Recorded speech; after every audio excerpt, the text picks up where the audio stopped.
ए सखी काकू बतारू अरे चल न हो झिझिया खेले केने अरे बढ़ल बाबू गीता बाबू बबीता बस सब चल गई सन हम में सन चल दे झिझिया खेले चलो चलो चल ये सखी चल म्यूजिक बाय विकेश भोजपुरिया। सखी चलो ना खेले झिझिरवा बिजुरिए बनवाना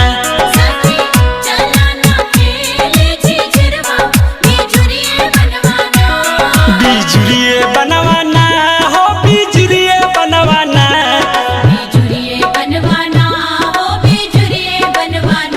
सखी चलो ना खेले झिझिरवा बिजुरिए बनवाना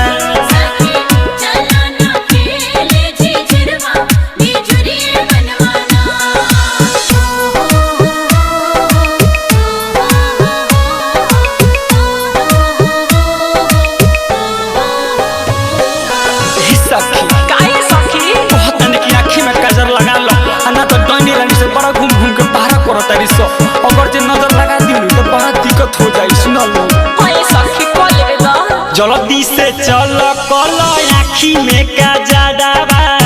लगहु ना पतावा सखी डाइन के ना जादावा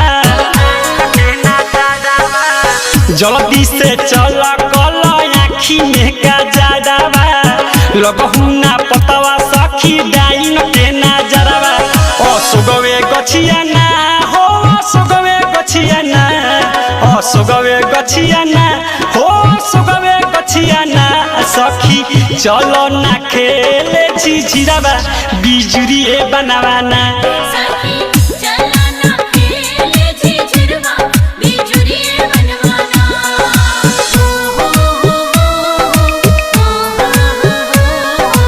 ज्योति रिकॉर्डिंग स्टूडियो लखा।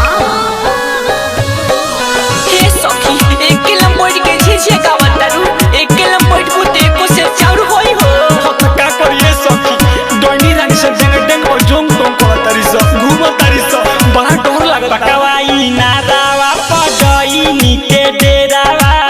चढ़ते कुआर हवा नाचे तीनों बेरावा पकवाई नादावा पगईनी के डेरावा चढ़ते कुआर हवा नाचे तीनों बेरावा पोखरिए घाटवा ना हो पोखरिए घाटवा ना पोखरिए घाटवा ना हो पोखरिए घाटवा ना सखी चलो ना खेले झिझिरवा बिजुरिए बनवाना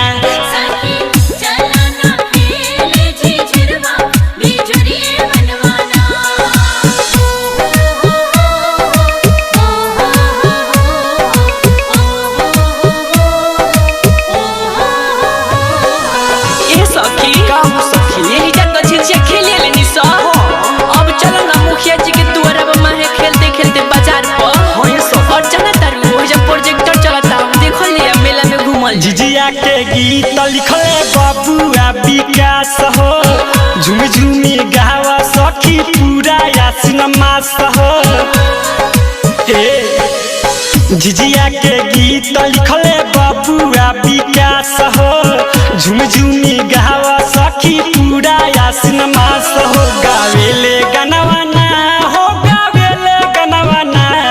गावेले गनवाना हो गावेले गनवाना बिकी राजो जी माई के आसनवा गावेले गनवाना